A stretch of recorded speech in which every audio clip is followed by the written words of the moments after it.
안녕하십니까 성도 여러분.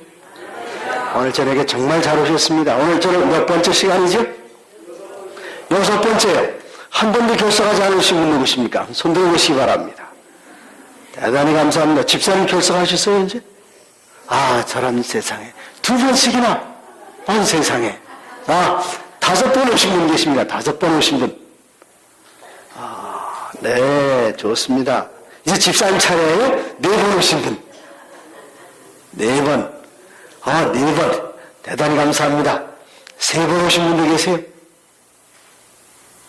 3번, 2번.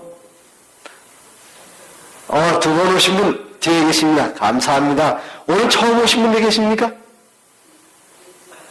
오늘 처음 오신 분은 안 계신 것 같습니다.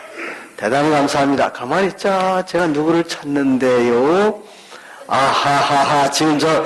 지금 고개를 이렇게 수그리고 계신 분 한 분이 계시는데 이쪽 안 보십니다. 저 오늘 전에 봐드리겠습니다. 나중에 알아서 가실 겁니다. 사모님께서. 자, 여기가 어디, 성경에 예언된 공산주의의 몰락. 여기가, 왜 안 넘어갈까요? 이상하게 안 넘어가네? 왜 이러지요?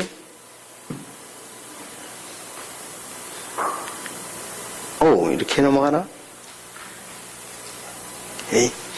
여기가 모스크바에 있는 붉은 광장입니다. 전 세계의 절반을 한때는 공산주의가 차지하고 있었습니다. 그런데 어느 날 갑자기 공산주의가 세상에서 없어져 버리고 말았어요. 저는 이 세상에 태어날 때 이미 대한민국의 절반이 아니라 온 세계의 절반이 공산화된 그 다음에 저는 이 세상에 태어났습니다. 그리고 학교 다닐 때에 나는 공산당이 싫어요. 그러면서 죽어간 한 어린아이를 보며 자라났고, 또 군대에서는 무찌르자, 목사님 뭐지 하셨는데? 멸공구호, 멸공구호. 이 세상에서 공산주의를 아주 멸절시켜버리자는 멸공구호를 군대 가서 3년씩이나 했습니다. 아침마다 저녁마다 식사하기 전에 할 때마다 그냥 무찌르자 공산당, 처부수자 그러면서 아주 끔찍한 구호를 이으면서요. 그런데 전 세계에서 지금 공산주의란 나라가, 공산주의 자체가 없어져 버리고 말았습니다. 전 세계 공산주의 딱 2군데만 남았어요. 어디만 남았는가 하면은 남미와 중미 사이의 조그만 섬에 공산주의 박물관 하나 있고, 그러면 어디에 공산주의가 있는가 하면 아시아 맨 동쪽 끝 반도의 북쪽의 조그만 나라, 공산주의 하면 이렇게 된다 하는 것을 보여주기는 공산주의 박물관 2개만 있고, 이 세상의 모든 나라들이 다 공산주의를 포기했습니다. 어떻게 한때 온 세상의 절반을 나눴던 공산주의가 이렇게 없어질 수 있었을까요? 이제 다니엘서를 통해서 보시겠습니다. 다니엘아, 마지막 때까지 이 날을 간수하고 봉함하라. 많은 사람이 빨리 왕래하며 지식이 더하리라. 지금 여기 나온 단어 하나가 그 다음 절에 또 나옵니다. 무슨 단어인지 보십시오. 그가 가로되 다니엘아 갈지어다. 대저 이 날은 마지막 때까지 간수하고 봉함할 것이니라. 조금 이 2 단어 속에 2 성경적에서 공통된 단어 찾으신 것 있으십니까? 다니엘. 좋습니다. 그 다음에 또 뭐가 있어요? 봉함하라. 네, 좋습니다. 또 뭐가 있을까요? 너는 가서 마지막을 기다리라. 이는 내가 평안히 쉬다가 끝날에는 내 업을 누리게 될 것입니다. 이제까지 나온 3 성경절 가운데 공통된다. 마지막입니다. 이 신구약 성경에 66권의 아주 거대한 문서들로 기록되어 있지만 마지막 때라는 말을 기록해놓은 책은 성경의 다니엘서 외에는 다른 데는 없습니다. 요한계시록에도 없어요. 오직 다니엘서에만 마지막 때라는 단어들이 사용되고 있습니다. 여기 마지막에 한 번 더 나옵니다. 마지막 때를 가리키는 성경의 유일한 책 다니엘서 속에서 한 번 더 나옵니다. 다니엘서 11장 4절. 오늘 저녁 주제 성경절이 되겠습니다. 같이 읽으시겠습니다. 성난 스타일로 읽으시겠습니다. 시작. 마지막 때에 강강왕이 그를 찌르리니 국왕왕이 병거와 마병과 나는 대로 베리그람처럼 내게로 가져와서 그 여러 나라에 들어가며 우리 음식같이 지날 것이요. 지금 이 성경적 16절 보실 때에 좀 이해가 가십니까? 안 가십니까? 네? 안 가요? 이해가 벌써 10달이나 한 가지도 이해가 안 갑니까? 이해가 지금 잘 가고 있습니다. 자, 여기 보시면 누가 싸움을 합니까? 남방왕과 북방왕이 같이 싸움을 합니다. 그러면 남방왕은 누구이고 북방왕은 누구일까요? 아주 여러분 간단하게 말씀하실 분 안 계십니까? 남방왕은 누구이며 북방왕은 누구인가? 어려울 거 하나도 없습니다. 남쪽에 있는 왕이 남방왕이고 북쪽에 있는 왕이 북방왕입니다. 그렇죠, 목사님? 맞아요. 자, 가만히 있죠? 오늘 당번이 어느 분이신지 괜찮아요. 이제 움직이지 마세요. 물 안 마실게요. 뭐 주시지 않는 걸 제가 마실 리 있겠습니까? 오늘은 안 마시고 내일은 설교하기 전에 마시겠습니다. 자, 남방왕과 북방왕. 이것은 무슨 얘기가 하면은 남방왕, 북방왕. 지금 이 다니엘서 11장 3절에 보면 장차 한 능력 있는 왕이 나와서 큰 권세로 다스리며 임의를 행하리라. 그러나 그가 강성할 때 죽습니다. 그 나라가 갈라져 천하 몇 방으로 나눈다고요? 4방으로 나눈다 그랬습니다. 누구 얘기였습니까? 알렉산더 얘기입니다. 알렉산더가 죽을 때에 여기 마침내 세 번째 짐승, 머리가 네 딸린 표범같이 생긴 이 짐승, 알렉산더가 죽었을 때에 여기 4명의 장군들이 나타나서 헬라 제국을 넷으로 나눠갔습니다. 그 가운데 한 장군이 누구인가 하면 셀류코스라는 장군인데, 셀류코스는 어디로 가는가 하면 여기 시리아 땅에 들어갑니다. 시리아 땅. 그런데 시리아가 여기 이제 방향을 표시하는데 예루살렘의 북쪽에 있나요? 남쪽에 있나요? 북쪽에 있어요. 그러니까 예루살렘 북쪽에 있으니까 무슨 왕? 와우! 어떻게 아십니까? 그러면 여기 톨레이는 4명의 장군을 가운데 남쪽으로 간 장군은 이집트를 다스렸는데 예루살렘의 어느 쪽? 남쪽. 그러니 톨레이가 무슨 왕입니까? 남방왕입니다. 아주 간단합니다. 좀 더 올라가겠습니다. 그러면 북방왕은 어떻게 되는가? 기원전 60, 여기 지금 저 방송실에 아무도 안 계신 것 같은데 볼륨이 높아서 막 울리고 있죠? 어느 분이 올라가셔서 눈치껏 볼륨을 빨리 계십니까? 듣기 좋아졌어요? 누가 계십니다. 잘 듣고 계시는 것 같습니다. 사모님 이제 오실 줄 알았는데 안 오시네요. 참나. 빨리 오세요. 부끄러워하지 마시고. 네? 그럼 거기 계시겠어요? 사모님 앞자리 앉으시면 교인들이 편안해요. 목사님 앞에 계시면 교인이 편안해요. 내 뒤에 계시면 교인들이 사모님이 날 감시하나 그래서 편하질 않아요. 빨리 앞으로 오세요. 빨리 앞으로. 네. 특별히 박 목사님 설교하실 때는 여기 앉으세요. 그래서 입을 반쯤 탁 벌리시고 목사님의 설교에 감동받는 표정을 지으시면 온 교인들이 따라서 감동을 받게 되어 있습니다. 자, 이제 오늘은 왼손 잡아달라고 그쪽에 앉으신 것 같아요. 목사님, 뭐 하세요? 발빨 잡으세요. 앉아있으면 제가 잡아요. 보기 어떻습니까? 그냥 좋아요? 심이 좋죠? 좋습니다. 네. 그런데 이 시리아는 언제 망했느냐 하면 기원전 65년에 로마의 폼페이 장군이 와서 시리아를 점령하고 말았습니다. 그 다음에 기원전 65년부터 시리아는 로마의 한 도가 되고 맙니다. 그래서 처음에는 시리아 나라의 임금이 셀류코스가 북방왕이었는데 이 시리아가 로마에 합병되니까 누가 북방왕이 되지요? 로마가 북방왕이 되는 겁니다. 로마가 북방왕이 돼요. 그 다음에 어떻게 되는가 하면 여기 콘스탄틴 황제가 이제 서로마 지역에서 서울을 동쪽으로 옮깁니다. 동부로 가요. 그래서 거기 비잔티움을 뭐라고 이름 짓는가 하면은 콘스탄티노플이라고 이름 지으면서 이 서쪽 로마에서 이 콘스탄틴 황제가 동쪽으로 이동을 하니까 로마는 주인이 없어졌어요. 그 자리에 슬그머니 누가 들어가서 주인 노릇을 하는가 하면은, 자, 천주교회를 우리가 무슨 교회라고 하죠? 지방, 동네 이름을 따서 무슨 교회라고 그래요? 고맙습니다, 교장 선생님. 무슨 교회? 로마 천주교회라고 그러지 않습니까? 콘스탄틴 동쪽으로 가니까 여기 무주공산이 됐어요. 누가 들어가는가 하면은 로마 교회, 이 천주교가 딱 들어가서 무슨 교회라고 말하는가 하면 로마 천주교라고 그러지 않습니까? 그러니까 이 말은 지나갈게요. 그래서 처음에는 시리아가 북방왕입니다. 그 다음엔 이교 로마가 북방왕입니다. 그 다음에는 누가 북방왕이 되는가 하면 법왕 로마 천주교회가 북방왕이 됩니다. 그럼 남방왕은 어떻게 변할까요? 남방왕은 어떻게 변하는가 하면은 여러분 톨레미가 남방왕이라고 했죠. 여기 남방왕의 정신 어떤 정신인가 하면 출애굽기 5장 1절에 모세와 아론이 바로에게 갑니다. 이스라엘 하나님 여호와의 말씀에 내 백성을 보내라. 그들이 광야에서 내 앞에 절기를 지킬 것이니라. 절기가 뭔가 하면 안식일 지킨다 그런 뜻입니다.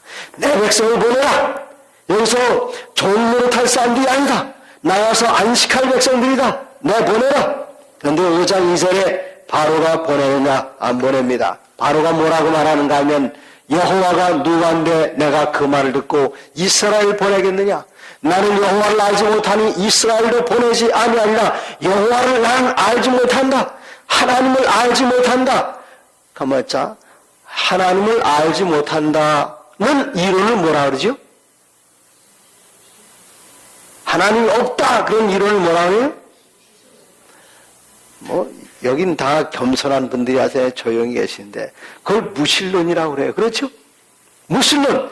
여기 무신론 사상입니다. 출애굽기 5장에 보면은 이 이집트의 정신이, 애굽의 정신이 무신론 정신이에요. 그래서 이 남방왕의 정신을 누가 그대로 이어갔는가 하면 1789년에 프랑스 혁명이 일어나면서 무엇을 다 없애버리는가 하면 기독교 종교를 다 없애버립니다. 일주일에 한 번씩 쉬는 주일제도 사람 게으르게 만든다. 그거 안 된다. 열흘에 한 번씩 쉬자. 그리고 성경을 다 불태워버리고 말았습니다. 그게 무신론주의예요. 이 프랑스 대혁명은 프랑스 그 근처에만 영향을 미쳤지만 전 세계적으로 무신론을 퍼뜨리는 또 다른 주의가 있습니다. 무슨 주의인가 하면 공산주의 사상입니다. 공산주의는 뭐라고 말하냐면 신은 없다고 말할 뿐만 아니라 종교는 아편이다. 그렇게 이야기를 합니다. 그래서 이 남방왕은 누구인가 하면은 공산주의 사상이 바로 남방왕의 사상입니다. 여기 다니엘서 11장 4절에 보면 어느 때에 자 영어로 질문할까요? 어느 때에? 네, 좋습니다. 마지막 때에 누가 누구를 공격합니까? 남방왕이 누구라고 그랬죠? 공산주의가 누구를 공격한다고요? 누구죠? 네, 천주교를 공격한단 말입니다. 그랬더니 북방왕이 누구지요? 네, 로마 천주교회가 병거와 마병과 많은 배로 회리바람처럼 그 얘기로 맞아요. 그는 누구지요? 남방왕이 누구지요? 공산주의자들을 마주와서 그 여러 나라에 들어가며 물이 넘침같이 지나갈 것이요. 그렇게 이야기했습니다. 어떤 일이 일어날까요? 1917년 10월 달에 레닌이 볼셰비키 공산당 혁명을 일으키면서 러시아를 완전히 점령해버리고 말았습니다. 레닌입니다. 그리고 혁명을 한 지 5년 동안 천주교 주교 28명을 러시아에서 죽여버렸어요. 그 다음에 5년 동안 천주교 신부를 1200명을 죽여버렸습니다. 이거 끔찍한 겁니다. 주교. 네? 우리 교단을 한 누구쯤 될까요? 아마 연합회장쯤 되는 그런 거물급들을 28명을 죽였다고요. 신부, 우리 교회로 말하는 목사님 같은 분들을 1200명을 죽였다고요. 공산주의 혁명이 일어나고 1917년부터 1922년까지요. 그리고 후르시초프 당시까지는 그 나라의 성직자들 5만 명을 일부러 다 추방시켜버렸을 뿐만 아니라 천주교의 모든 재산을 공산주의 다 몰수해버렸습니다. 그래서 이 러시아는 소련으로 변하고 소련 안에서 로마 천주교는 전혀 힘을 못 쓰고 있었어요. 이게 바로 11장 4절에 말한 남방왕이 북방왕을 공격하는 사건입니다. 그러나 북방왕이 가만히 있지 않는다 그랬죠. 북방왕이 도와서 어떻게 한다고요?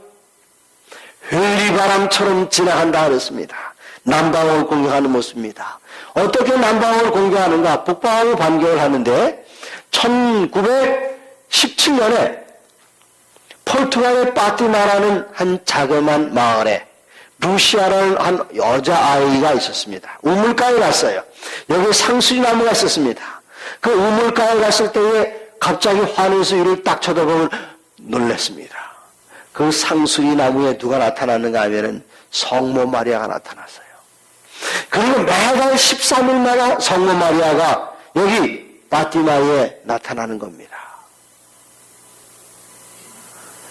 제가 이게 뭐 어디까지 사실인지 모르지만 천주교에서 주장하는 얘기예요.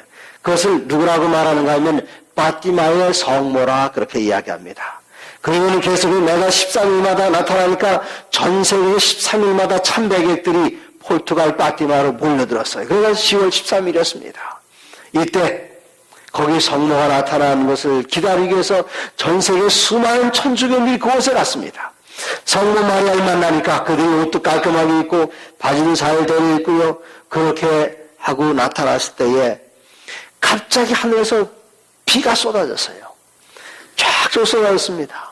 사람들은 두려워 떠는데 갑자기 하늘에서 태양이 이 지구를 향해서 곤두박질해서 내려오는 것을 사람들이 보고는 그 앞에 비가 쏟아지고 그럴 때 그 깨끗한 옷들이 진흙바닥에 엉망진창이 되는데 하늘에서 태양이 쏟아져 내려오면서 언제 그랬냐는 듯이 대지는 맑아지고 그들의 꾸겨진 옷은 펴지고 그때 여기 나타난 성모 마리아가 천주교인들에게 예언을 했다고 합니다. 앞으로 장래일이 일어날 것이다. 파티마의 성모의 예언이라고 말합니다. 그러면서 무슨 얘기를 하는가 하면 너희가 나의 소원을 들어준다면 러시아는 회개할 것이다. 그래서 그때 로마 천주교에서는 무엇을 조직했는가 하면은 공산주의 색깔이 무슨 색깔입니까? 빨간 색깔. 그럼 빨간색의 반대 색깔이 무슨 색입니까? 파란 색깔. 그때에 무엇을 조직했는가 하면 푸른 군단을 푸른 군단. 빨간 군단 말고 푸른 군단 운동을, 블루 아미 운동을 시작했습니다. 이 블루 아미는 거기에 세 사람이 하나의 세포가 돼요. 하나, 둘, 셋, 세포가 셋이 되면 또 분열합니다. 분열하고 점점 커지다가 한국에는 1950년에 미군들이 6.25 사변에 참전하면서 미군 신부들이 한국에 푸른 군단을 심기 시작했어요. 그들은 이런 믿음이 있었습니다. 천주교의 푸른 군단 단원들의 숫자가 공산주의자들의 숫자와 같아지는 그날 러시아는 공산주의는 멸망하고 천주교가 승리할 것이라는 강한 믿음을 그들 가운데 갖게 됐어요. 점점 커집니다. 푸른 군단이 커지다가 드디어 1978년 8월 6일 오후 9시 40분 무슨 사건이 있었을까요? 뭐 그렇게 놀랄 것도 없습니다. 교황 바오로 6세가 죽었습니다. 자, 교황이 죽으면 어떻게 하지요? 뭐 성남 계신 분은 알고 대답 안 하신지 몰라 대답 안 하시는지 모르시는데 참 속이 깊어서 그 속을 모르겠어요. 사람 죽으면 어떻게 하냐고요? 교황 죽었다고요? 맞습니다. 맞고요. 사람 죽으면 장사 지내야지요. 그래서 이 교황 바오로 6세를 장사를 지냈어요. 그리고는 뭘 했는가 하면 한 사람을 또 뽑았습니다. 그때 뽑힌 사람이 누군가 하면 요한 바오로라는 교황이에요. 1세는 그때 없었어요. 나중에 또 다음 사람이 똑같은 게 1세가 된 거지. 그냥 그때는 요한 바오로였습니다. 그런데 이 요한 바오로는 교황으로 263대 교황으로 등극하자마자 한 달도 못해 죽었습니다. 그래서 이 사람의 별명이 뭔가 하면 세템버 포브입니다. 9월 한 달 동안 천주교 역사 가운데 이렇게 빨리 그렇게 짧게 교황 노릇한 사람이 별로 없어요. 한 달 만에 죽었어요. 세프템버 4. 자, 이제 이분도 돌아가셨어요. 그럼 어떻게 되지요? 어느 분이 대답하겠습니까? 사모님 눈치도 빠르십니다. 네. 죽었어요. 장사 지냈어요. 장사 지내고 또 한 사람을 뽑았는데 이때 당선된 사람 누군가 하면 폴란드의 추기경 보이티아라는 추기경이 교황으로 당선됐습니다. 보이티아 추기경이 교황으로 당선됐을 때에 그 사람의 이름을 뭐라고 지었는가 하면 여기 그 앞에 바오로 6세 앞에 교황이 요한 23세예요. 요한 23세, 바오로 6세 이 둘은 앞에 뒤에 261대, 261대, 262대 교황인데 왜 요한 바오로라는 이름을 땄는가 하면 천주교 역사 가운데 가장 놀라운 종교회의가 무슨 종교회의인지 아십니까? 바티칸 제2차 공회입니다. 요한 23세 때 시작했어요. 바오로 6세 때 마쳤습니다. 바티칸 제2차 공회에서 무엇을 결의했는가? 천주교 역사를 완전히 바꿔버리고 말았습니다. 우리는 예배일 때 어느 나라 말 사용하나요? 네? 한국말 합니다. 그런데 잘 못 알아들으시지만 제가 한국말 말하면 잘 못 알아시잖아요. 얼마나 말로 한다고요? 한국말로 해요. 근데 천주교는 그때까지 예배일 때에 자기네 나라 말을 사용하지 않고 라틴어를 사용했습니다. 제2차 공회 때부터 각자 모든 나라의 국민들은 자기네 나라 말로 미사를 드려라. 미사를 드려라. 그 다음에 또 뭘 여기서 결의했는가 하면은 전 세계 모든 나라들은 성경책을 자국어로 번역을 해서 사용하도록 하라. 중세시대 수많은 사람들이 화영주에 올라간 이유가 뭔가 하면은 성경 번역하다 틴데일 같은 사람들 죽었습니다. 자국어로 번역하라. 드디어 한국에서도 한글 성경이 나왔죠. 무슨 성경입니까? 천주교회와 개신교회가 같이 번역한 공동 번역 성경이 이 바티칸 제2차 공회 때문에 생긴 겁니다. 그리고 이 공회문을 가만히 들어보면은 여기는 무슨 말도 있는가 하면 우리들은 세계 평화력을 지지한다. 평화력이 뭔가 하면 달력인데 뭐 그레고리 캘린더 또 무슨 캘린더 있습니까? 그레고리 말고 옛날에 네. 줄리어스 캘린더 이런 달력들이 쭉 있는데 세계 평화력이 무슨 달력인가 하면은 한 달을 28일로 만드는 겁니다. 한 달이 며칠이죠?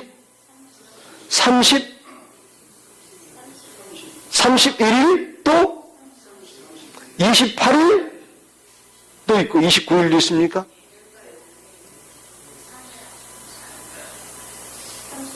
(2월달은) 28일이에요. 1월달은 31일이에요. 4월달은 30일. 달이 다 바뀌어요. 그러니까 헷갈려서 누가 돈 벌어먹게 생겼는가 하면은 달력 장사들이 먹고 살게 만들어놨어요. 그러나 달력을 28일로 만들면 달력 만드는 사람 다 굶어 죽어요.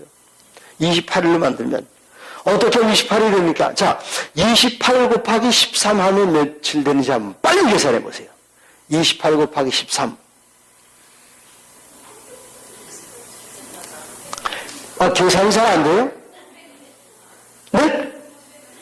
364에 1년이 며칠이죠? 365일이 하루가 남아요. 그래서 세계 평화력은 무슨 달력인가 하면은 한 달을 28일로 만드는 겁니다. 그리고 하루가 남잖아요. 그날은 세계 평화의 날입니다. 세계 평화의 날. 요일이 없는 날이에요. 그러면 1월 1일 무슨 요일입니까? 네? 일요일 맞아요. 그럼 2월 1일 무슨 요일입니까? 일요일이요. 3월 1일? 그럼 어려운 거 여쭤봐야죠. 7월 14일? 네? 토요일이죠. 토요일.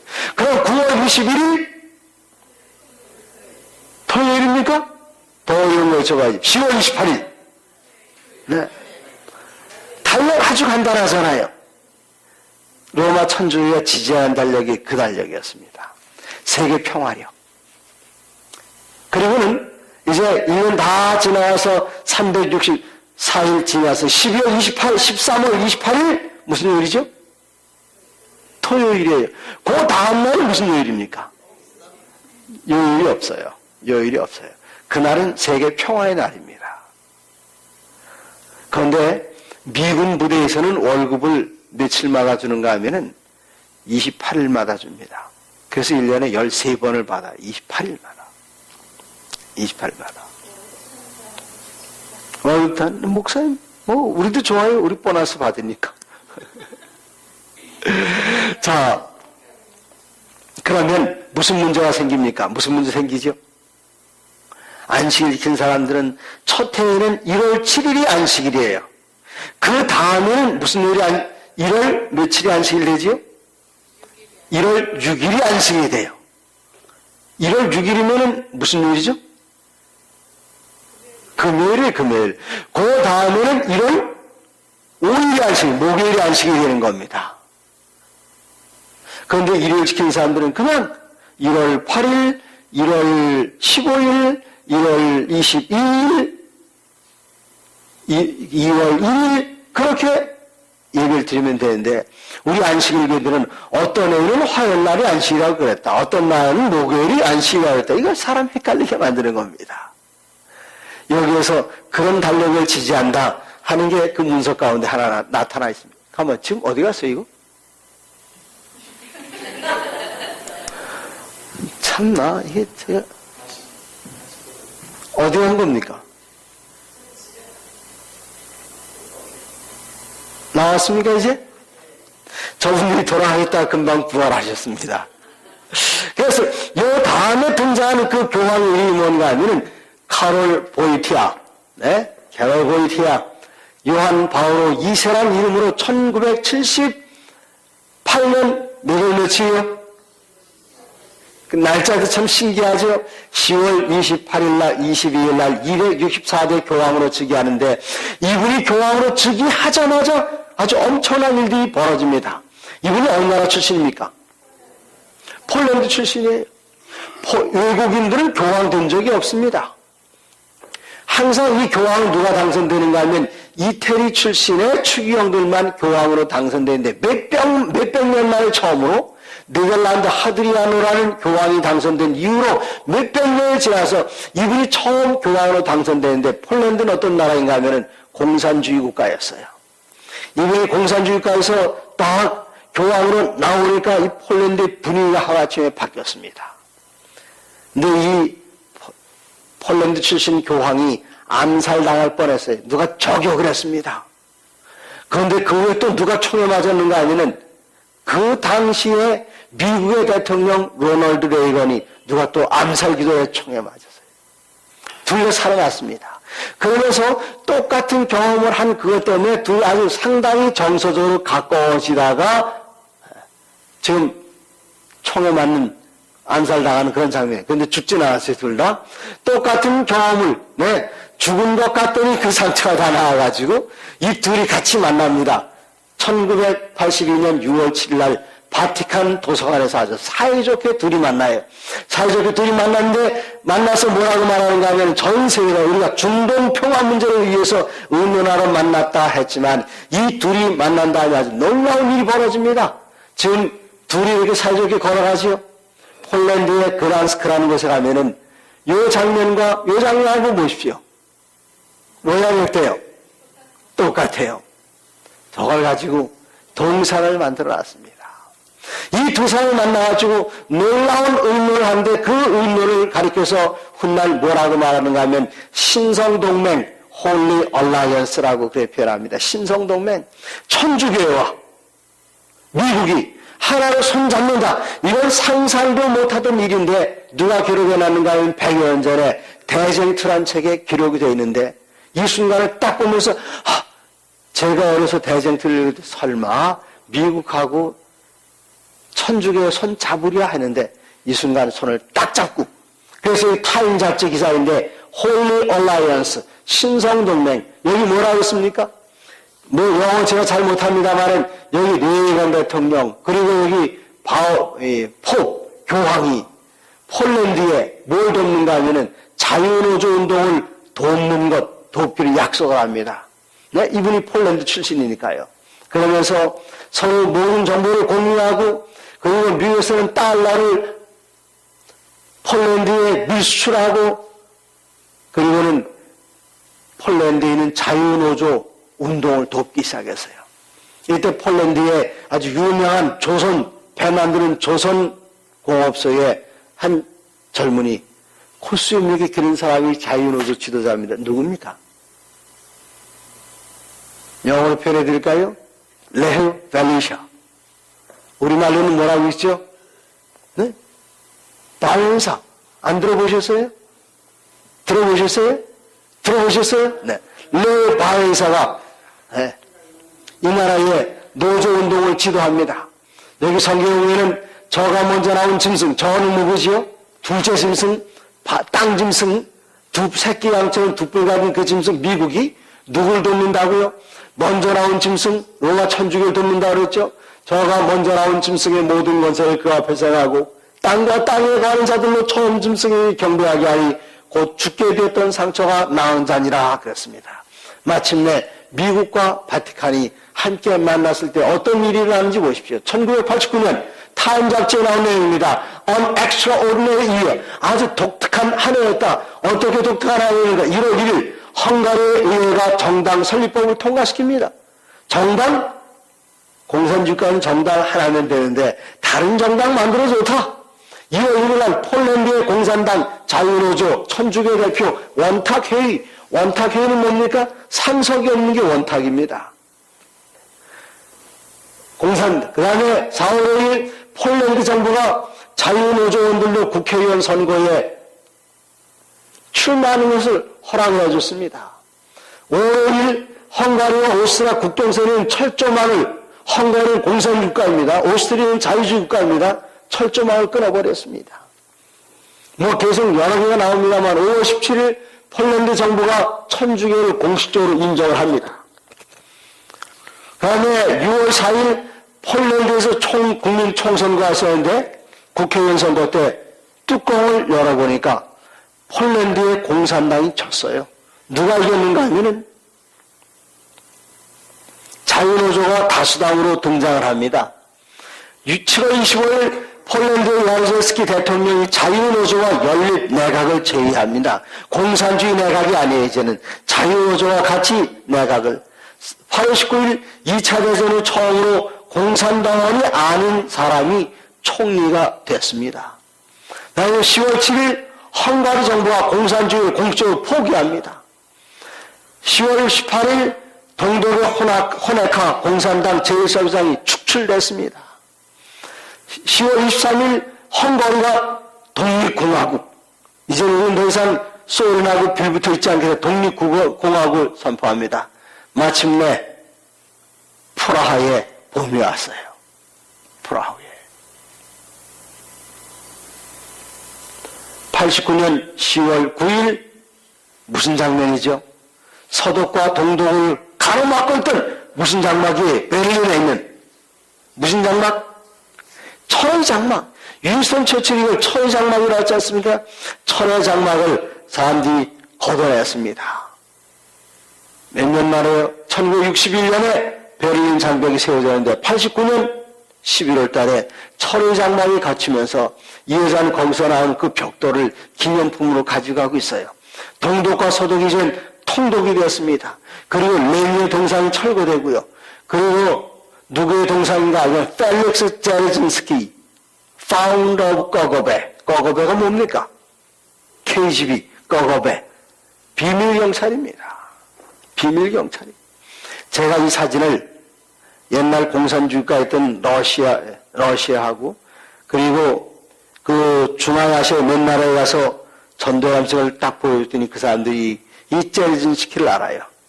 이 제르진스키 한번 딱 쳐다보기만 하면은 그냥 죄인이 된다며. 죄가 없는 사람도 예, 제가 그렇습니다. 그리고는 사형당하는데 이 KGB의 창시자 펠릭스 제르진스키의 동상의 목에 쇠사슬이 한 개 떨어졌어요.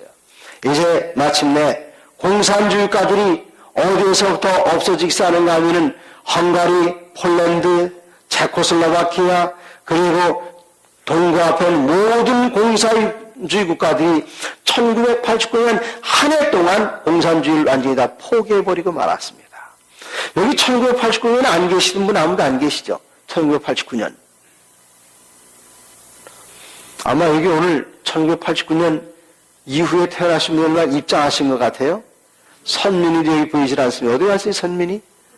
아, 선민이 앞자리에서 재우세요, 맨 앞자리. 사모님, 맨 앞자리. 그래서 저 아이가 잠자면서 무슨 소리를 들어야 되는가 하면, 목사님 설교한 소리 들으면서 자게 만들어야 돼요. 그거보다 더 좋은 교육이 없습니다. 그래서 드디어 이제 1989년 12월 며칠이요? 2일 날. 12월 3일은 무슨 날인가 하면, 미국의 아버지 부시 대통령하고, 그 다음에 고르바초프가 유럽의 지중해 있는 조그만 섬 몰타 섬에서 12월 3일 날 만나기로 했습니다. 네, 저기에서 모스크바에서 고르바초프가 비행기 타고 내려오다가 몰타 섬으로 똑바로 가서 부시 대통령을 만나는 게 아니라 옆길로 샜어요. 12월 2일 어디로 갔는가 하면 고르바초프가 교황을 방문합니다. 조금 전에 누구 만났죠? 레이건 대통령 만났잖아요. 이제 누굴 만나고 있습니까? 고르바초프를 만나고 있어요. 근데 전 세계 역사가들이, 저 신문 기자들이 뭐라고 썼는가 하면은 이 두 사람이 만나서 무슨 얘기를 했는 것도 중요하지만 참으로 놀라운 것은 90년 동안의 반목을 완전히 70년, 완전히 깨뜨려버리고 무신론을 대표하는 공산주의 제1서기장과 유신론을 대표하는 교황이 한 자리에 만났다는 사실 하나만으로도 역사의 새로운 장을 열기에 넉넉한 사건이다. 그렇게 얘기를 했습니다. 같이 만났어요. 같이 만나서 무슨 얘기를 했습니까? 여기 공산당 제1서기장 고르바초프가 무슨 약속을 했는가 하면 러시아에서 옛날 천주교의 재산을 1917년에 뺏었던 걸 10월 혁명 때, 공산주의 혁명 때 뺏었던 그 천주교 재산을 그대로 다 돌려주기로 여기서 약속을 했습니다. 그리고 로마 천주교와 소련이 외교 관계를 맺기로 그들은 약속을 했습니다. 두 사람이 만나잖아요. 이건 역사적인 사진입니다, 여러분. 그러고는 마침내 이 신문 보니까 소비에트 유니언 no longer exist. 소비에트 유니언을 우리말로 번역하면 뭐죠? 소련입니다. 소련. 네, 소련이 영원히 지구상에서 없어져 버리고 말았어요. 공산주의 종주국이 세상에서 없어져 버리고 말았다고요. 이런 일이, 어떻게 이런 일이? 그러면서 뭐가 생기는가 하면 신세계 질서. 옛날에 미국이 어흥하고 큰 기침하면은 누가 딱 발목 잡았는가 하면 공산주의가 발목 딱 잡았습니다. 그리고 이 소련이 공산주의 소련이 말입니다. 소련이 우주선 스푸트니크를 딱 쏘려니까 미국이 발목 잡습니다. 미국의 케네 대통령이 안 된다. 그래서 전 세계에는 균형이 졌었습니다. 공산주의와 그 다음에 이쪽 미국을 중심으로 한 자유민주주의가 딱 균형이 있어서 한쪽이 내려가면 올라가고 이렇게 되면 또다시 이쪽이 하면 전 세계의 균형이 이루어졌었는데 이제는 공산주의가 1989년을 정점에서 세계에서 완전히 없어져 버리니까 이 세계 균형이 없어져 버렸어요. 다 누구를 따라가는가 하면 누구 따라가고 있습니까? 네? 누구 따라간다고요? 미국을 따라가요. 그것을 가리켜 뭐라고 말하는가 하면 신세계 질서, New World Order라고 이야기합니다. 자, 이제 공산주의 없앤 다음에 미국의 다음 목표는 무엇일까요? 사담 후세인? 혹시 아십니까, 여러분? 사담 후세인이 뭘 했지요? 하도 오래돼서 잘 기억 안 나십니까? 이 사담 후세인이 어디를 공격했는가 하면은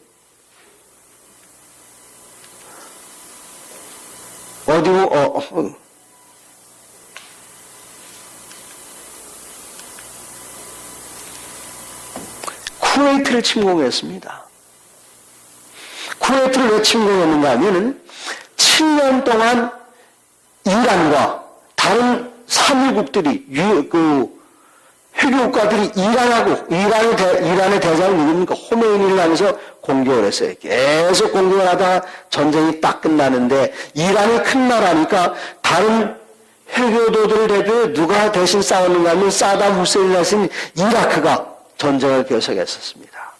이렇게 하는 동안에 쿠웨이트는 뭘 했는가 하면은 그 조그만 나라는 그동안 기름을 계속 생산해내는데 전쟁이 끝났을 때에 사담 후세인이 전쟁 복구하려면 돈이 있어야 돼요. 사담 후세인이 돈 벌려면 무슨 방법이 있습니까? 기름을 팔아야 돼요. 기름값이 올라가야 되나요? 떨어져야 되나요? 올라가야 되는데 쿠웨이트가 전 세계의 기름 시장에서 기름값을 다 떨어뜨려요. 근데 쿠웨이트가 무슨 짓을 했는가 하면은 사담 후세인이 호메니하고 열심히 싸우고 있는 동안에 그들은 땅속으로 드릴을 깊이 파가지고 쿠웨이트는 조그만 나라입니다. 석유가 금방 동이 나요. 그래서 드릴을 쫙 파가지고 어느 쪽 기름을 뺐는가 하면 사담 후세인의 이라크 쪽에 기름을 빼다가 시장에다 싼 값에 팔았어요. 여러분 열 받을까요? 안 받을까요? 열 받지요. 사담 후세인이 그렇게 하지 마라. 말 안 들어요. 이 사담 후세인은 누가 키워준 줄 아십니까? 사담 후세인 누구 때문에 컸죠? 호메이니를 견제하기 위해서 미국이 사담 후세인을 키워줬어요. 그래서 사담 후세인이 미국에다 이야기했습니다. 쿠웨이트 자꾸 이러면 저희가 가만히 안 있겠습니다. 했더니 미국은 못 들은 척 가만히 있었어요. 그러니까 사담 후세인이 1990년 7월 달에 쿠웨이트를 공격했습니다. 그러니까 그때의 미국이 그제서야 뭐라고 말하니까 군대 빼라 그래. 군대 빼라. 그럼 여러분이 사담 후세인이랑 군대 뺄까요? 안 뺄까요? 왜 안 빼요? 왜 안 빼는가 하면은 옛날 쿠웨이트는 사담 후세인이 다스린 이라크의 한 도였습니다. 도. 원래가 이라크 땅이었어요. 그런데 이제 통일된 겁니다. 통일됐어요. 군대 빼라 하니까 사담 후세인이 군대를 안 뺐어요. 군대를 안 빼니까 미국은 어떻게 했는가 하면 전 세계의 다국적 군대를 동원해가지고 사담 후세인을 공격합니다. 왜 공격하는가 하면은 군대를 안 뺐다는 이유로. 그런데 그걸 공격하는 게 논리적인가요? 논리적이지 않을까요? 안 논리적이에요? 왜 논리적이 아닌지를 제가 말씀을 드릴게요. 1988년 하면 우리나라에 뭐가 있었습니까? 성공적이었습니까? 왜 성공적이었는가 하면 1984년 LA 올림픽이 반쪽짜리였기 때문에 그래요. 1984년 LA 올림픽이 왜 반쪽이었는가 하면 1980년 모스크바 올림픽이 반쪽짜리였기 때문에 그렇습니다. 모스크바 올림픽이 왜 반쪽이었는가 하면 소련이 아프가니스탄을 점령했어요. 미국 군대 빼라 그랬습니다. 소련이 안 빼 그래요. 그럼 어떻게 하는 거죠? 조금 전에 그 방식대로 하면 소련을 공격해야 돼요. 그러나 대신 공격하지 않고 어떻게 했는가 하면 군대 안 빼? 그럼 너희 올림픽에 안 가. 그래서 모스크바 올림픽이 대한민국 참전 안 했어요. 일본도 안 갔어요. 그러다 4년 지나서 LA 올림픽 하니까 공산진영에서 너희 4년 전에 안 왔지? 그럼 우리도 안 가. 그러다가 그 다음 올림픽이 무슨 올림픽이죠? 서울올림픽이에요. 1976년 뮌헨 올림픽 이후로 몇 년이 지났는가 하면 12년이 지났어요. 어쩌란 말입니까? 더 이상 안 되겠다. 그래서 자유진영, 공산진영이 한꺼번에 서울로 같이 몰려 들어왔던 겁니다. 그때 미국하고 중국하고 농구 시합하는데 한국 사람은 어느 쪽 응원했죠? 사모님 미국 하셨구나. 한국 사람들은 조금 사모님 어렸을 때 뭐 했습니까? 고무줄하면서 무슨 노래 불러요? 묻지르자 공산당 몇 천만이냐. 그러던 그 입이 싹 빼내가지고 누구 응원했는가 하면 죽의 장벽 넘어서기까지 왔다고 열심히 중국 응원했습니다. 미국 응원 안 하고 사람들이. 어쩌면 이럴 수 있습니까?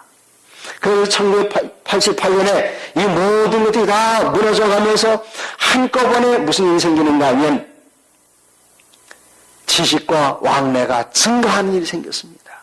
복음이 빨리 들어갈 수 있도록요. 자, 이제 사담 후세인을 완전히 다 무너뜨려버리고 말아서 불바다가 됐습니다. 저는 1990년 1월 달에 어디에 있었는가 하면은 미국에 있었습니다. 미국에. 1991년이죠. 전쟁이 났을 때 91년 1월 달에 있었는데, 미국 사람들은 텔레 앞에 딱 보는데요. 저쪽에 회교도들은 죽어가는데 이 사람들은 불꽃놀이 하는 것처럼 보고 있었습니다, 미국은. 미군들 거의 안 죽었어요. 회교도들만 엄청나게 죽었습니다. 이제 전 세계에서 전 세계에 둘로 양분하고서는 첫 번째 누가 없어지죠? 공산권이 없어서요. 그러면 누구를 완전히 짓밟았습니까? 3.1국. 네, 3.1국. 돈 많은 3.1국. 이름은 3.1국이지만 뭡니까? 회교도들을 완전히 꾹 눌러놨어요. 이제 누구 차례인가? 혹시 노라고 말할 수 있는 뭐 그런 책 생각나신 분 있습니까? 노라고 말할 수 있는? 김장로님. 그런 거. 우리가 노라고 말할 수 있다. 그 책이 베스트셀러가 된 적이 있어요. 누구에 대해서 노라고 말할 수 있는가? 어디요? 미국을 향해서 노라고 말할 수 있는 인본. 저거 누가 쓴 겁니까?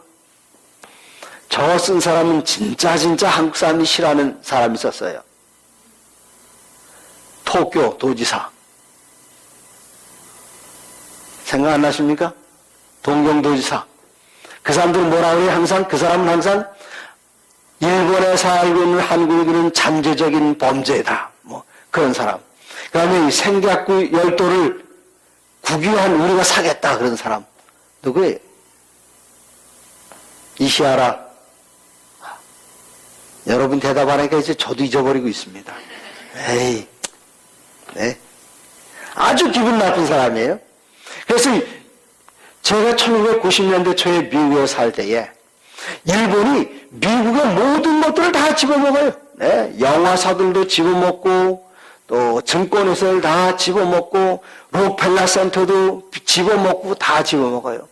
그때 제가 성경예언에는 이 마지막 때 미국이 올라온다는 게 지금 누가 올라오고 있는가 하면 일본이 전세계를 다 지금 점령해 들어가고 있는 겁니다. 1990년대.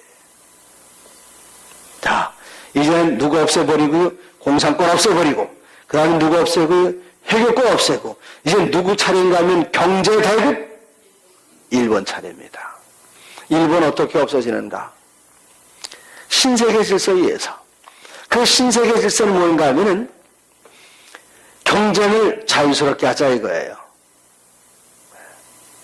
자유무역, 뭐로 대표되는 우루과이 라운드, 그건 뭔가 모든 관세 장벽을 다 없애져 버리자.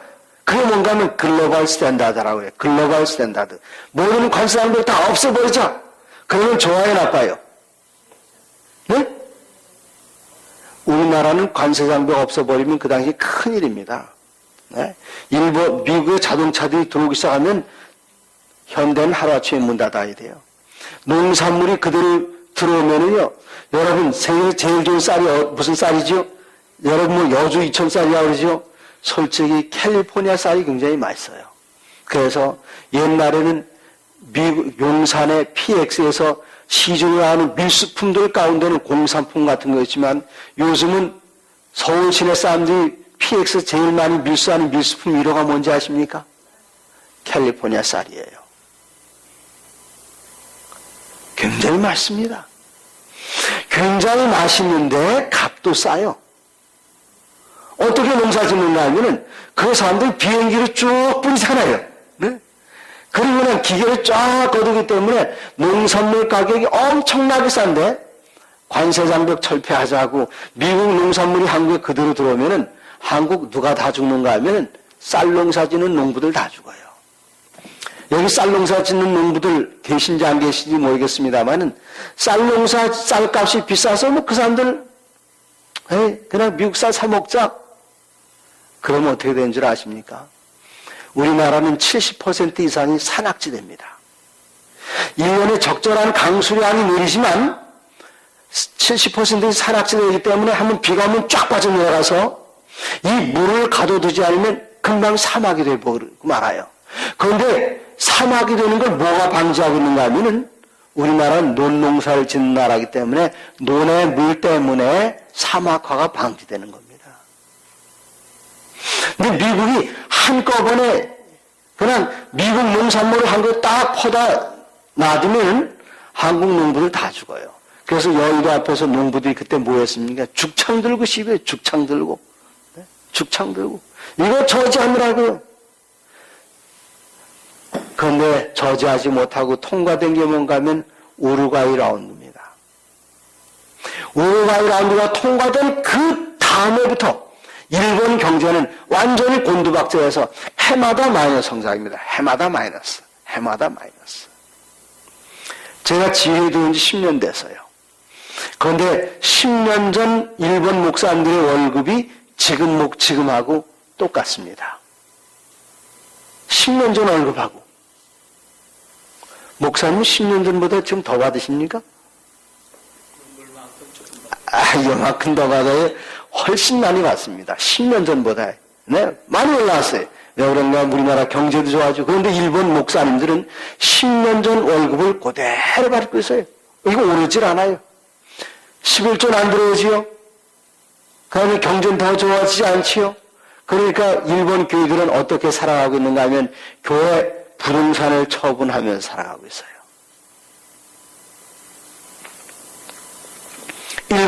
드디어 일본이 지금 세계 제1의 경제국가라 지금 그렇게 말합니까?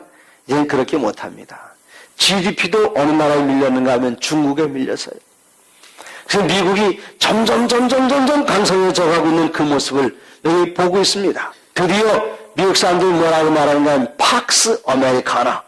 팍스 아메리카나. 옛날에 어디서 어디서 들어본 것 같아요. 팍스 뭐 있죠? 팍스 로마가 온 세상을 점령했기 때문에 누구도 로마에 대해서 대항하지 않을 때 모든 길은 로마로 통한다.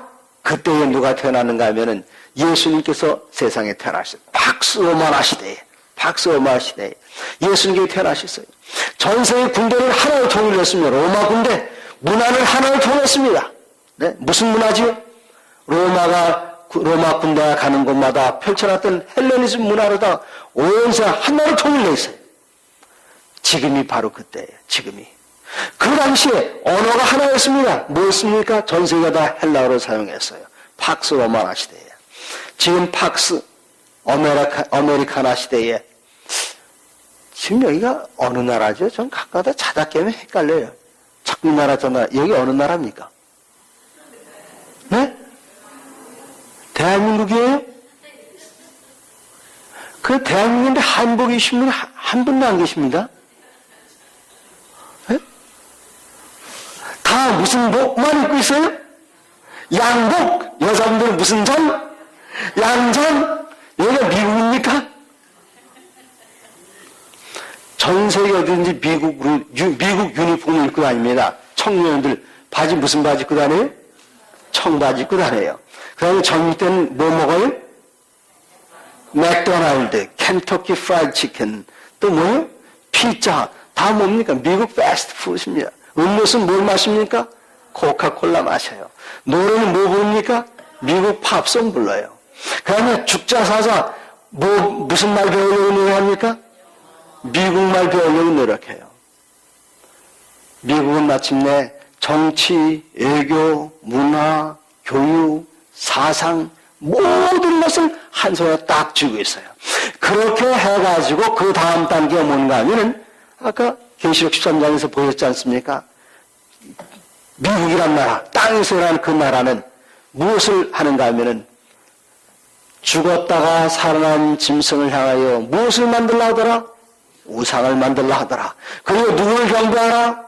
먼저 죽었다가 살아난 그 짐승을 경배하는 그 일을 누가 하는가 하면은 미국이 하는 것입니다. 미국이. 지금 그렇게 되어가고 있어요. 드디어 아모스 3장 7절에 보면 주 여호와께서는 자기의 비밀을 그 종 선자들에게 보이지 않냐고는 결코 행하심이 없다 그렇습니다. 이제 마지막 때입니다. 남방왕이 누구라 그랬죠? 공산주의가 누굴 찔러요? 로마를. 언제 찔러요? 마지막 때. 언제 찔렀습니까? 1917년에 찔렀어요. 그랬더니 가만히 있지 않고 북방왕이 반격합니다. 병거와 마병거 많은 대로 회리바람처럼 그에게로 마주와서 그 여러 나라에 들어가며 물이 넘침같이 지나갈 것이요 1989년 드디어 동굴 앞에 있는 공산주의까지 한꺼번에 무너지는데 도미노 현상처럼. 도미노가 뭡니까? 도미노. 아이들이 올 때에 이런 막대기를 쫙 세워놔요. 쫙 점점 큰 걸 세워납니다. 요 조그마한 탁 치면 이렇게 다 무너뜨리고 완전히 다 무너지는데 동굴 앞에 조그마한 공산주의가가 무너지더니 마침내 어디가 없어지는가 하면 세계에서 가장 커다란 나라 소련이 없어버리고 말고. 중국이 공산주의가입니까? 아니면 지금 공산주의는 경제적인 용어예요. 그런데 중국은 세계 제1의 시장 경제주의 국가입니다. 중국은. 공산주의 다 없어버리고 말았어요. 그러면 해야 할 일은 무엇인가? 이제 회유권도 장악하고 일본도 장악하고 마침내 그가 영화로운 땅에 들어갈 것이요 많은 나라를 패망케 할 것이나 그가 열국에 그 손을 펴리니 애굽 땅도 면치 못할 것이요 그가 권세로 이집트의 모든 금과 은과 모든 보물을 잡을 것이요 리비아 사람과 구스 사람이 그의 시종이라 온 세상이 지금 이제 로마 천주교의 손 안에 들어갔어요. 이제 그 다음 주 44절입니다. 한번 읽어보세요. 시작.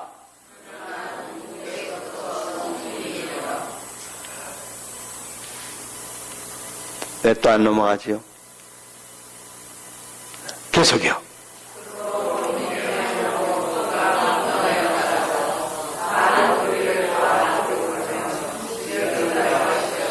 소문이 어디서 온다고요? 소문이 어디서 와요? 어디서 오느냐고요? 동북에서 옵니다. 동북. 여러분 동북이 어느 쪽이 동북입니까? 지금 소문이 동북에서부터 오면은 여기 북방향은 어떻게 되는가 하면은 배터리가 다 됐나? 왜 이렇게 안 되죠? 아, 참나 이거. 네, 그냥 제가 여기서 할게요.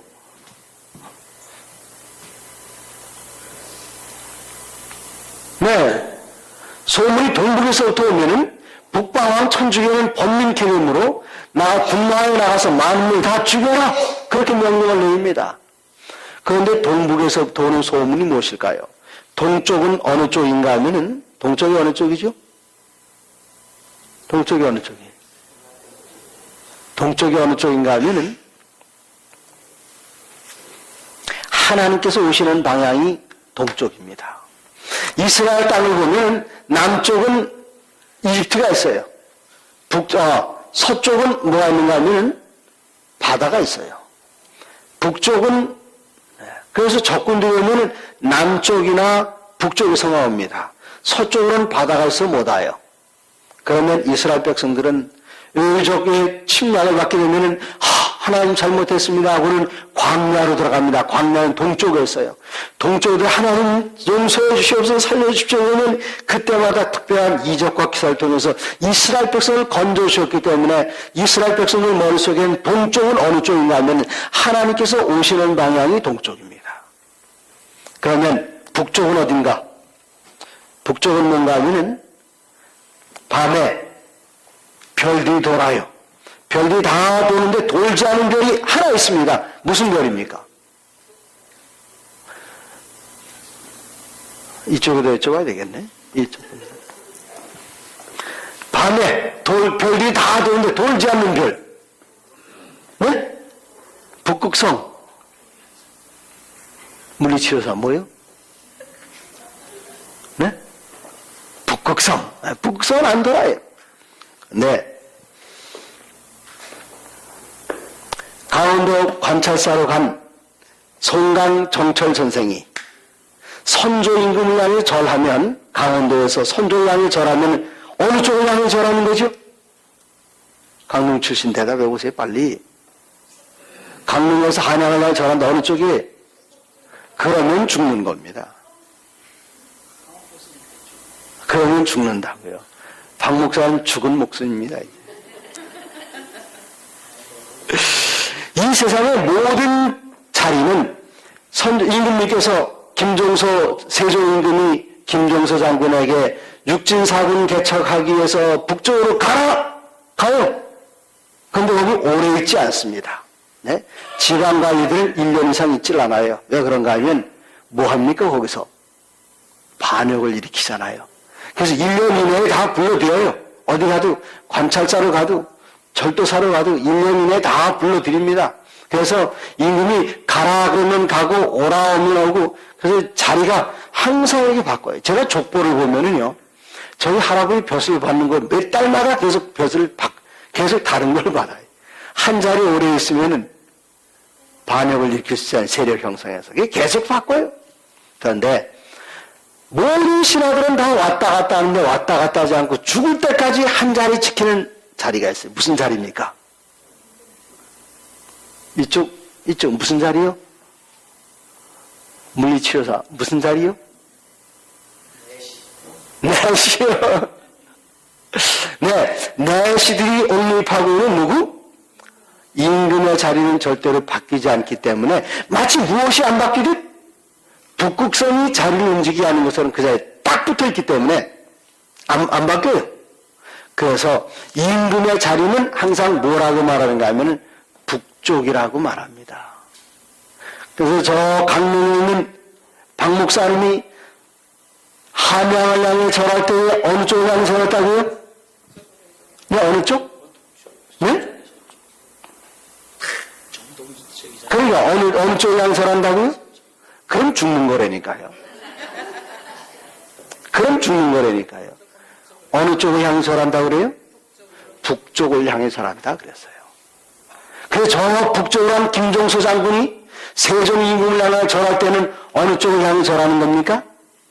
남향, 그러면 내가 임금이다 그런 뜻입니다. 북향 재배할 때, 북향 재배. 네.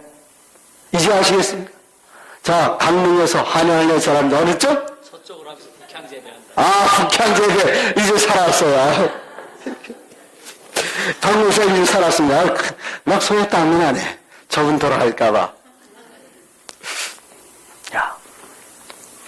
그래서 동북이라는 말은 무엇인가 하면 동쪽 무슨 쪽이겠죠? 하나님 오시는 방향. 북쪽 무슨 쪽입니까? 하나님께 좌정에 앉아 계시는 방향이.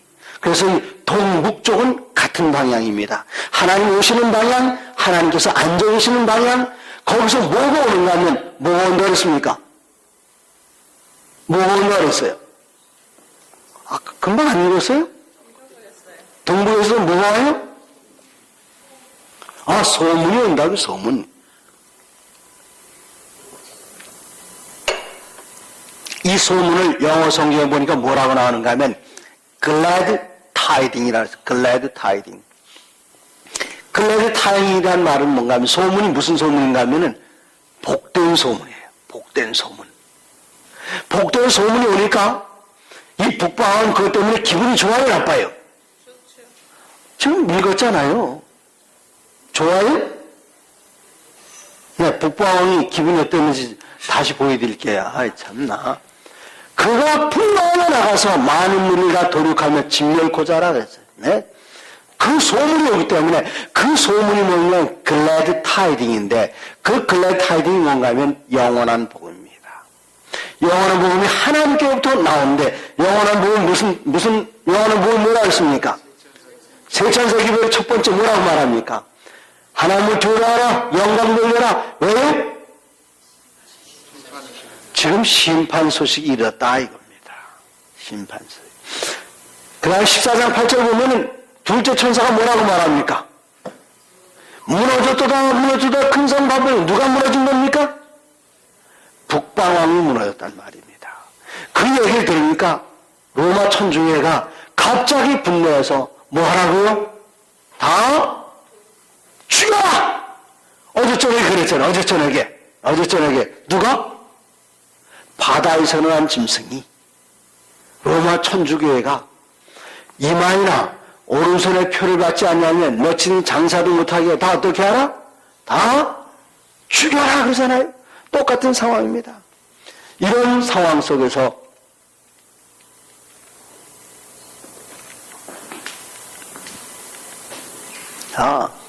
는 북쪽 바로 이 소문, 이게 바로 동북에서부터 온 소문입니다.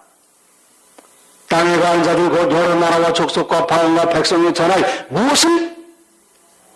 글래드 타이딩, 소문의 소문. 에? 그 좋은 소식을 가졌더라. 그가 큰 서원이 하나님을 두려하며 그 영광을 돌려 이를 뭐가 이루었다? 심판 시간이. 그러니 북방왕 이 얘기를 듣고 깜짝 놀라는 겁니다. 그러고 나서 다 죽여라. 다 죽여라. 네? 그로 혼민케 하며 분나에 나가서 많은 물 다 도둑하며 진멸코자 할 것이요. 진멸코자. 어디에서 어떻게 하는지 보십시오. 다니엘서 11장 마지막 절 보십시오.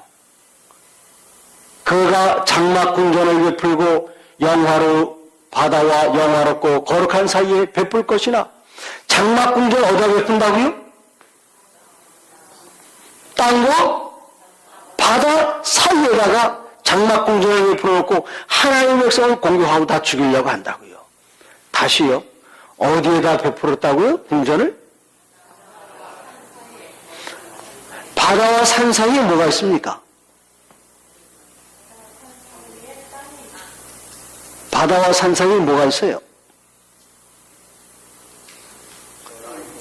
뭘 그렇게 어렵게 생각하십니까? 바닷가 모래가 있잖아요. 그 말 여기 나오죠? 요한계시록 12장 11절에 보면 용 여자에게 분노하여 돌아와서 그 여자의 남조선 곧 하나님의 계명을 지키며 예수의 증거를 가진 자들로 더불어 싸우고 어디에 섰더라? 바다 모래에 섰더라? 그래서 우리는 바다 모래 지금 배수진입니다. 앞에서 용이 달려들어요. 근데 이쪽에 한쪽에 뭐가 있습니까? 12장 11절 다음 절은 몇 절이에요? 13장 1절 보니까 바다에서 짐승이 올라오죠. 13장 11절 보니까 어디서 짐승이 올라옵니까? 땅에서 올라와요. 하나님의 백성들이 지금 어디 있지요? 바닷가 모래 위에 있는데 바다와 산 사이에 뭐가 있습니까? 바닷가 모래가 있다고 가르쳐야 되는데 아직도 모르시겠어요? 다시 질문. 바다와 산 사이에 뭐가 있어요? 강릉 해수욕장이 있어요, 목사님. 네. 모래가 있어요, 모래. 거기 누가 있습니까, 지금? 저 북방왕이 로마 천주교가 뭘 세워놨는가 하면 장막궁전을 베풀고 그 여자의 남자손을 공격하기 위해서 있단 말입니다. 우리가 거기 있어요. 그럼 우리는 세상에 피할 곳이 없어요. 네? 바다를 피하려고 해도 피할 곳이 없습니다. 네. 바다 짐승이 올라오죠. 땅 짐승이 올라오죠. 그래서 바다를 피할 수 있을까요? 안 돼요. 바다 짐승이 나와요. 땅을 피할 수 있을까요? 안 돼요. 누가 나옵니까? 땅 짐승이 나와요. 그럼 우리는 어쩌란 말입니까? 우리는 앞으로 갈 수 없고 뒤로도 갈 수 없고 희망이 없을 때에 할 수 있는 방법은 하나가 있는데 어디 보면 되는 거예요? 하늘을 바라보면 되는 거예요. 지금 11장 45절 읽었습니다. 다니엘서. 그러면 다니엘서 11장 45절 여기 보니까 장막궁전을 베풀어놓고 하나님의 백성을 공격하면서 다 침노하고 도륙하고자 하는 바로 거기 성령절이 나오는데 그 다음 절이 몇 절입니까? 12장 1절입니다. 12장 1절. 야, 정말 장로님 정말 멋있어요. 그 다음 절이 12장 1절이 다 죽여라! 그 다음 절이 12장 1절인데 우리 다니엘서 7장 25일 생각나죠? 뭐라 그랬습니까? 그가 장차말로 지극히 높은 자를 대적하고 지극히 높은 자의 백성들을 괴롭히고 때와 법을 변경시키고 한때와 반때와 한때와 두 때와 반때를 다스리고 7장 25절이에요. 그 다음 절은 몇 절이죠? 26절 첫 번째 단어는 뭐죠? 그러나 뭐가 시작된지? 심판이 시작된지 그는 뭘 뺏기고 권세를 영원히 빼앗기고 그때 여러분 아멘 안 하셨죠? 네. 그때 안 했다는 진짜 안 했다고 아멘 하시는데 그리고 모든 것이 누구에게 간다고 했습니까?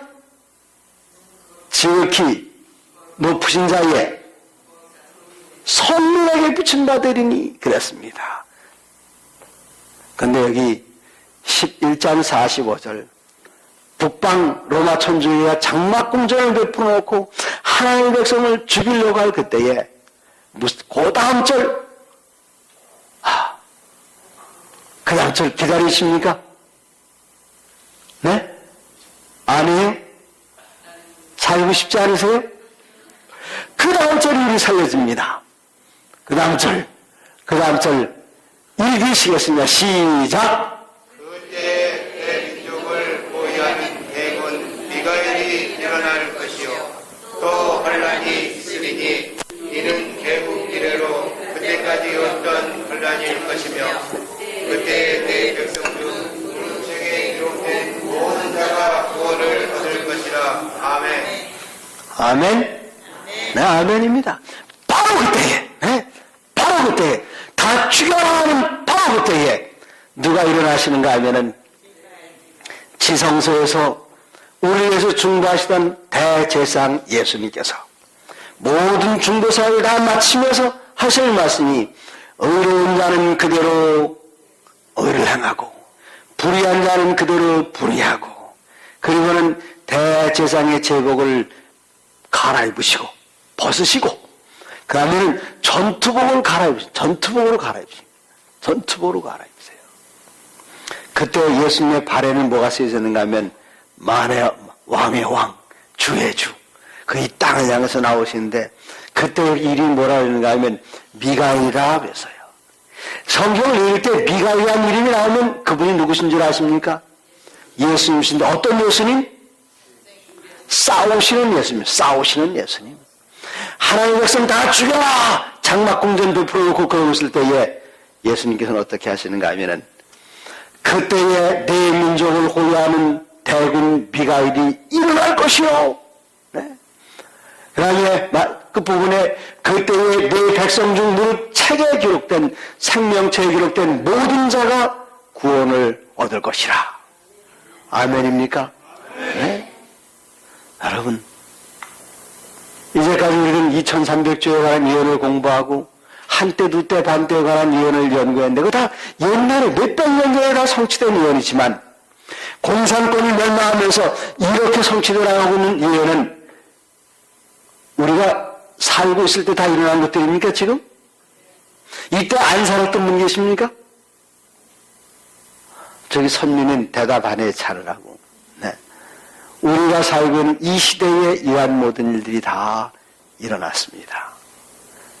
여러분, 이제는 누가 일어나실 때죠? 우리 민족을 호위하는 미가엘이 일어나실 때가 됐습니다, 여러분. 네. 그때가 됐어요. 이제 예수님께서 일어나실 때에 책에 기록된 자가 구원을 받을 것이라. 여기 미가엘 그리고 오늘 하늘의 대제사장 되시는 예수님을 여러분 영접하셔서 예수님 오실 때에 저기 구원받는 백성들 가운데 한 분들이 되시기를 간절히 바랍니다. 감사합니다. 기도드릴까요? 좋으신 우리 아버지 하나님, 오늘 저녁에도 다니엘서에 나타난 예언의 말씀을 통해서 참된 빛을 보여주시고 다시 한번 위에 계시는 그리스도 예수를 바라볼 수 있도록 인도해 주시니 은혜를 감사드리옵나이다. 주님이시 우리들의 시선을 지성소에 계시는 예수님에게 고정시키게 해 주시옵소서. 밤이 깊어갈수록 우리들은 더 두려울 수 있을지 몰라도 밤이 깊어가는 순간은 주님께서 더 가까이 다가오는 시간이 오니 오직 의인은 믿음으로 말미암아 살리라 하시는 주님의 말씀에 귀를 기울이면서 주님 오시는 그 순간을 믿음으로 기다리는 백성들이 되게 해 주시옵소서. 아버지시여, 온 세계의 모든 역사는 다 예언대로 진행되어서 이제는 마지막 때를 알리고 있습니다. 오늘 다른 사람으로 살아가게 해 주시옵소서. 어제와 같은 사람이 되지 않게 해 주시옵시고 매일같이 거듭난 사람, 그리스도 예수를 매 순간마다 의지하는 하나님의 사람으로 살아가게 해 주시옵소서. 주여 우리를 도와주시옵소서. 아버지, 매일 저녁 주님께서는 저희들에게 예언의 말씀으로 권면하고 계시는데 이 말씀을 듣고 깨달으며 마지막 날을 위하여 준비할 살아가는 우리 백성들, 살아가는 우리 성도들, 그리고 살아가는 우리 가족들, 그리고 우리 친구들, 이웃들, 아버지 계속되는 이 말씀 집회에 꼭 나올 수 있도록 도와주시옵소서. 저들을 오일가 먹이는 바쁜 일들이 무엇입니까? 이것보다 더 중요한 일들이 어디 있습니까? 아버지, 이제는 전도회를 밖으로 할 때가 아니라 이제는 교회 안을 향해서 내 백성들을 향해서 해야 할 때인 것 같습니다. 주여, 우리 백성들 너무 바쁘지 않게 해주시옵시고 1년에 한 번 혹은 두 번이는 이 전도회에 저들이 구원해야 할 그 영혼들과 함께 이 자리에 나와 말씀을 듣고 하늘을 향하여 결심하게 해주시옵소서. 내일 저녁에도 저희들 이 자리에 다시 불러 모아줄 때에 말씀에 대한 깊은 기대가 있게 해주시옵시기를 그리스도 신 예수의 이름으로 간절히 기도드리옵나이다. 아멘. 자, 이제 예수님께서 오십니다. 금방 오십니다. 말씀하시기를 그날에 말하기를 이는 우리 하나님이시라 우리가 그를 기다렸으니 그가 우리를 구원하시오다 우리는 그 구원을 기뻐하며 즐거워하리라. 이것들을 증거하신 이가 말씀하시기를 내가 진실로 속히 오리라 하시거늘 아멘. 주 예수여 오시옵소서. 드디어 내일 저녁 무슨 제목인가 하면 아마겟돈 전쟁의 희소식입니다. 무슨 전쟁이라고요?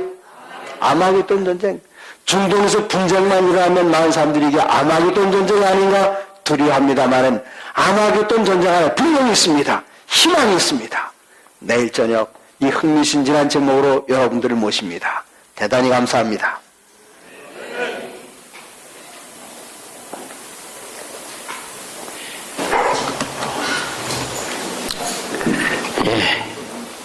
어떤 사람은 얘기를 합니다. 마지막 때의 전쟁이 아마겟돈인데 아마 갯돈 전쟁이 아닌가.